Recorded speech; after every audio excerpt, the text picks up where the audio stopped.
अस्सलाम वालेकुम, welcome to the view concepts. और आज की इस वीडियो में जी हम इंशाल्लाह तो ये देखने जा रहे हैं कि मिड टर्म का रिज़ल्ट कब आने वाला है। और उससे पहले मैं उम्मीद करता हूँ आप सब के पेपर काफ़ी अच्छे हो गए होंगे और सिलेबस तो काफ़ी तेज़ी से दौड़ आगे की तरफ उसे कवर करने के लिए तो अच्छे से जो है ना स्टडी प्लान करें ताकि इस कोर्स को जल्द से जल्द कवर किया जाए और हम फाइनल टर्म की जो तैयारियां हैं उसके लिए जो है ना अपना सामान बांध लें। ठीक है जी।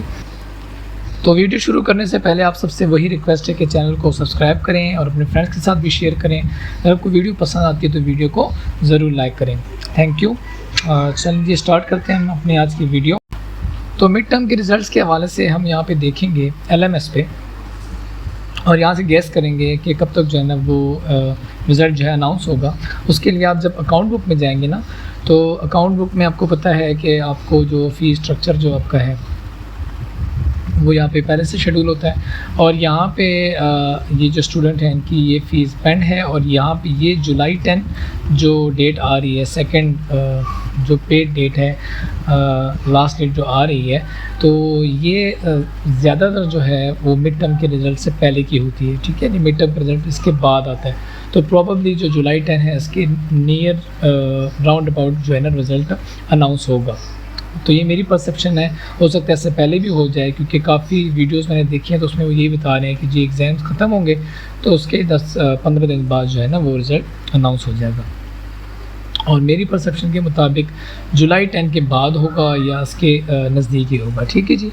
तो अब चलते हैं हम व्यू की जो पॉलिसीज़ हैं, जैसे 20% रूल है, ग्रेडिंग स्कीम है, स्टूडेंट्स के जो काफ़ी सवालात होते हैं कि जी कौन पास है, कितने वाला पास है, तो उसको हम ज़रा डिटेल में टच कर लेते हैं। अच्छा, तो इस सिलसिले में हम यहाँ पे जाते हैं गूगल पे और यहाँ पे जाके हम व्यू और 20 रूल जो है उसको सर्च करते हैं। जो पहले जो बेसिक चीज़ है उसे हम खोलते हैं। यहाँ पे ये रूल आपने सारे पढ़ लेने हैं। ये जहाँ तक मेरा अंदाज़ा है तो ये अभी अपडेटेड नहीं है। ये व्यू जो यूनिवर्सिटी है उसे अपडेट कर देना चाहिए क्योंकि इसमें जो फाइनल मार्क्स आपको दिखा रहे हैं वो 50% उसकी वेटेज है और मिड और असाइनमेंट की मिला के 50% बन रही है तो 100% है, जो कि अभी जो स्टडी स्कीम है ना उसके जो है ना ये कॉन्ट्राडिक्टरी है, यानी उससे मुख्तलिफ है, डिफरेंट है। तो अब हम चलते हैं, इसको आपने पढ़ लेना है। आगे जाके मैं आपको एक एक्सेल की शीट दिखाऊंगा और आपसे फाइल शेयर भी करूंगा तो उसमें मैं ये सारे केसेस जो हैं वो आपको डिटेल में समझा दूंगा। ठीक है जी। तो अब हम चलते हैं दोबारा अपने यहाँ पे LMS पे होम पे और हम जो शेड्यूल है उसका कि कैसे जो है ना डिस्ट्रीब्यूशन होगी मार्क्स की, हम उसको देख लेते हैं। अनाउंसमेंट में ये यहाँ पर मैं चूज़ कर रहा हूँ CS 301 को और यहाँ पे जो आपको एंड पे यहाँ पे असेसमेंट स्कीम बताई गई है, इसके 2 पार्ट्स हैं। इसमें पहला पार्ट जो है वो सेमेस्टर वर्क है जिसमें आपके quizzes, graded discussion board, GDBs, assignments और काफ़ी चीज़ें हैं वो शामिल होती हैं। इसके अलावा मिड टर्म भी शामिल होता है। और दूसरी जो चीज़ है वो है आपके फाइनल टर्म का एग्ज़ाम यानी एंड सेमेस्टर एग्जामिनेशन। ठीक है, तो उसकी वेटेज जो है यहाँ पे 60% है और जो सेमेस्टर वर्क है उसकी वेटेज 40% है। ठीक है, यहाँ पे इसका मतलब ये है कि जो इंस्ट्रक्टर है उसकी मर्ज़ी के मुताबिक वो या तो क्विज़ असाइनमेंट्स के लिए 10% उठा ले, ठीक है, और मिड टर्म एग्ज़ाम के लिए 30 उठा ले तो उसने 40 पूरा करना है। ठीक है, या इन दोनों के लिए 20 उठा ले या इसके लिए 15 उठा ले और इसके लिए जो है वो 25 उठा ले तो 40% उसने पूरा कवर करना है। तो 40% आपका सेमेस्टर वर्क हो जाएगा जिसमें आपके मिड जो टर्म के एग्जामिनेशन है ना वो भी इंक्लूड है। यहाँ तक आई होप सो आपको स्कीम समझ आ गई होगी मार्क डिस्ट्रीब्यूशन की। ये फ़िलहाल हम CS 301 की बात कर रहे हैं। हर इंस्ट्रक्टर हर कोर्स की डिफरेंट होती है, वो उनकी जो अनाउंसमेंट्स होती हैं उसमें आप जाके देख सकते हैं। अब हम चलते हैं अपनी जो 20 रूल था जो हमने देखा था उसकी तरफ के 20 रूल जो है वो क्या कहता है। ये आपको 20% मार्क्स चाहिए होते हैं पास होने के लिए, लेकिन उसमें कितने केसेस हैं, उसमें 4 किस्म के केसेस हैं वो हम देख लेते हैं। ठीक है जी। 20% रूल जो है अब हम उसको देख लेते हैं। 20% रूल में ये है कि उसके 4 केसेस हैं। पहला केस ये है कि उससे पहले केस बताने से पहले आपको ये पता होना चाहिए कि जो रेस्ट मार्क्स हैं वो कहते हैं assignment GDB quizzes plus mid term पे। ठीक है, इसे रेस्ट मार्क्स कहा जाता है। और उसके बाद फाइनल मार्क्स होते हैं, और इन दोनों को प्लस करके फिर आपके पास फाइनल परसेंटेज बनती है, और उसकी बेस पे आपकी जीपीए बनता है और आपका रिज़ल्ट बनता है हर कोर्स से रेलेवेंट। तो पहला रूल ये है 20% रूल में कि 20% आपने रेस्ट मार्क्स जो हैं, ये वाले जो हैं, ये तो आपने 20% ले लिए, लेकिन आप ये फाइनल मार्क्स 20% ना ले सके तो फिर जो है आप जो है फेल कंसिडर होंगे। या आपने रेस्ट मार्क्स जो हैं वो 20% से लेस लिए हैं, फाइनल आपके 20% से ज़्यादा हैं, तब भी आप फेल कंसिडर होंगे। तीसरी जो सिचुएशन है वो ये है केस 3 में कि आपने इन दोनों में 20% ले तो लिए हैं, लेकिन जो अकोमोलेटिव उनको मिला के जो परसेंटेज बनी है यहाँ पे फाइनल परसेंटेज में 40% से लेस है, तो तब भी आप फेल कंसिडर होंगे। और एट द एंड जो पास का जो आपका केस है वो ये है कि इसमें भी 20% होने चाहिए, इसमें भी 20% होने चाहिए, और एट द एंड जो आपकी फ़ाइनल परसेंटेज बनेगी उसके 40% से अबव होने चाहिए। अब इसका मतलब क्या है? इसका मतलब ये है कि अगर आपकी कोई कमी बेशी रेस्ट मार्क्स लेने में रह गई है, मिड टर्म में आपके रिज़ल्ट सही नहीं आया, तो आपने इतनी मेहनत करनी है फाइनल टर्म में कि आप 20% से इतने ज़्यादा मार्क्स लें, यानी इतने अच्छे मार्क्स लें कि आप जो आपका मिड टर्म का जो ख़राब रिजल्ट है उसको कवर कर लें, और आपका at the end final percentage जो है वो 40% से अबव हो जाए। ठीक है, इन बातों की समझ आप को तब आएगी जब आप इस शीट में आप अपने मार्क्स जो है ना एंटर करेंगे। ठीक है, तो इस शीट में मैं CS 301 की जो LMS पे जो एक स्टूडेंट की जो अकाउंट है उनके CS 301 के कोर्स के मार्क्स मैं यहाँ पे एंटर करूँगा, और हम गेस करेंगे कि उनका फाइनल जो परसेंटेज है वो कितनी बनेगी। तो यहाँ पे मैं लिख देता हूँ CS 301, और यहाँ पे आके मैं 301 में उनकी सबसे पहले मार्क्स देखूँगा मैं यहाँ पे असाइनमेंट्स, GDBs और क्विज़ेस के। ठीक है, वो तमाम मार्क्स मैं यहाँ इंटर करूँगा। असाइनमेंट्स के पहले देख लेते हैं उनकी कितने मार्क्स हैं। टोटल 20 मार्क्स हैं, और आउट ऑफ 20 उन्होंने 20 लिए हैं, तो अब यहाँ पे हम लिख देंगे 20, और ऑब्टेन मार्क्स भी 20 हैं। ठीक है जी, उसके बाद हम उनकी देखेंगे GDBs।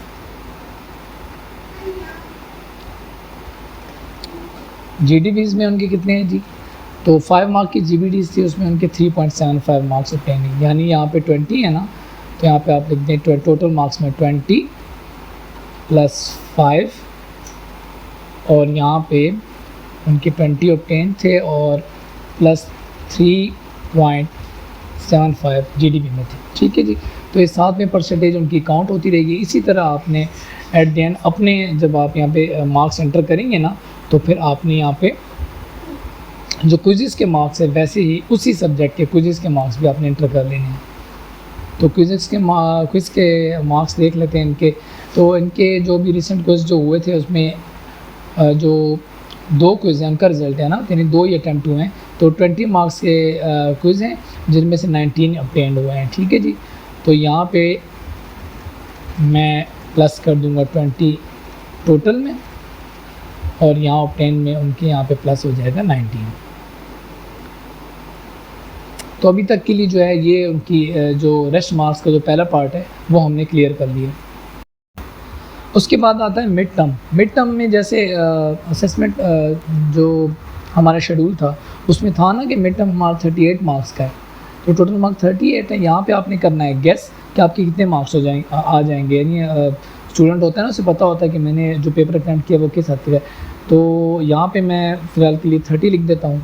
ठीक है, कि 30 मार्क्स आ जाएंगे। ठीक है, तो अभी तक के लिए हमारा ये वाला जो पार्ट है ये कंप्लीट हो गया। ठीक है जी, अब हम आगे मूव करेंगे अपने नेक्स्ट फाइनल जो फाइनल मार्क्स है ना उनकी तरफ मूव करेंगे।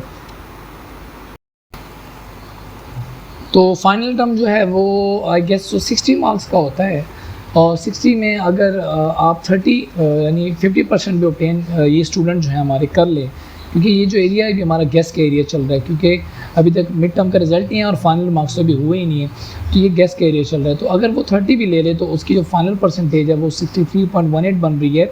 और ये केस जो 4 है, यहाँ पे इसको मैं 4 करना भूल गया था, ये केस 4 है। ठीक है, इसको केस 3 ये डबल हो गया, तो ये केस 4 उसका कंप्लीट हो गया। तो इसका मतलब है कि आप इस तरह जब अपने मार्क्स एंटर करेंगे तो एट दैम आपके पास जो आपका गेस है वो निकल आएगा अपनी कोर्स से रेलिवेंट कि आपका जो पेपर है वो जो सब्जेक्ट है वो पास हो सकता है या नहीं हो सकता। तो ये इन स्टूडेंट्स का यहाँ पे हमारे पास पास आ गया है, तो ये पास कर लेंगे इंशाल्लाह। ठीक है जी। तो इसी तरह आपने यहाँ पे अपने जो मार्क्स हैं उनको भी जो है ना उनकी भी असेसमेंट आपने कर लेनी है, ताकि आपको आइडिया हो जाए कि आपने फाइनल टर्म में कितने मार्क्स लेने हैं। तो यहाँ पे आप चेंज करेंगे तो आपको साथ साथ वो रिज़ल्ट भी बताता जाएगा, ठीक है, कि आप कितने मार्क्स लें तो आपके लिए ठीक है कि ठीक नहीं है। तो ये आप कर सकते हैं, ठीक है। ये सारे रूल जो है ना 20 के वो लगे हुए हैं, और यहाँ पे जैसे जैसे आप जो रूल आपका वो करेक्ट होगा तो वैसे वैसे ये जो 4 केस हैं वही वाले केस मार्क होते जाएंगे, ठीक है। तो ये फ़ाइल डिस्क्रिप्शन में आप देख लीजिएगा, मैं शेयर कर दूँगा। तो अभी के लिए अगर इनकी 56.18 फाइनल परसेंटेज बनती है तो अब हमने CGP मालूम करना है। तो वो आपको पता है, यहाँ पे व्यू की आप ग्रेडिंग स्कीम को खोल लें। व्यू की ग्रेडिंग स्कीम को यहाँ से जब आप ओपन करेंगे तो आपके पास एक जो चार्ट है वो आपके सामने आ जाएगा, और उसमें आपको पता चल जाएगा कि आप किस जो ग्रेड है या आपकी जो GDP पॉइंट्स हैं वो कितने बनेंगे। तो यहाँ पे इनके कितने बनने हैं स्टूडेंट की 56.18, तो ये 56.18 ये यहाँ पे ये इस जगह होल्ड हो रहे हैं, तो ये D ग्रेड में आ रहे हैं, यानी फेल तो नहीं है लेकिन रिज़ल्ट ठीक नहीं है, ठीक है। इसी तरह अगर आप यहाँ पे कर लेते हैं ना कि 60 में स्टूडेंट 30 मार्क्स ले लेता है, सॉरी ये 300 हो गया, इसको 30 करना है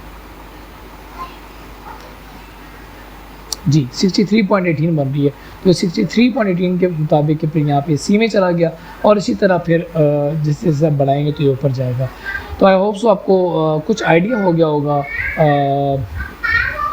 कि मार्क्स जो हैं वो कैसे जो है ना कैलकुलेट किए जाते हैं, और कैसे आपकी जो है ना CGPA बनती है, GPA बनती है, और कैसे आपका रिज़ल्ट कैलकुलेट होता है, और कैसे आपने चीज़ों को मैनेज करके चलना है। व्यू में अगर आपने स्टडी करनी है, कोई कोर्स पास करना है, तो उसके लिए काफ़ी आपको मेहनत करनी पड़ती है, और मेहनत का रिज़ल्ट जो है बेशक अल्लाह ताला देते हैं।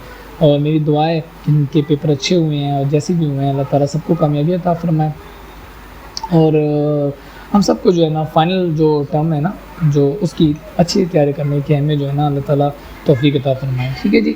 तो वीडियो पसंद आई हो तो वीडियो को लाइक करें, चैनल को सब्सक्राइब ज़रूर कीजिएगा, और कोई चीज़ समझ नहीं आती तो कमेंट करके पूछें। तो मिलते हैं नेक्स्ट किसी ऐसी वीडियो में, तो तब तक के लिए अल्लाह हाफ़िज़। अपना बहुत ख्याल रखिएगा और दुआ में मुझे याद रखिएगा। अल्लाह हाफ़िज़।